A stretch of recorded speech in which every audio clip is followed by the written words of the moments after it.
কৃষ্ণ নিগম শাস্ত্ৰ মহাভাগৱত ভাগৰ জ্ঞান অৰ্জন কৰিব লাগিলে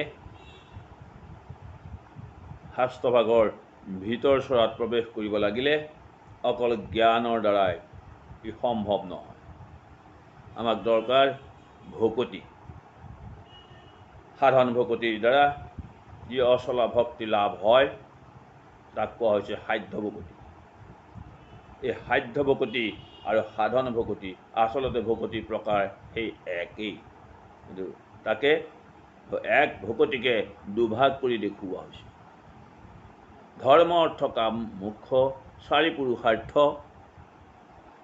এই নিগম শাস্ত্ৰ মহাভাগৱত ভাগৰ যদিও আমি তত্ত্ব অৰ্থ মৰ্ম বুজিবলৈ চেষ্টা কৰোঁ, তেনেহ'লে আমি এই ধৰ্ম অৰ্থ কাম মোক্ষ এই চাৰি পুৰুষাৰ্থৰ উপৰি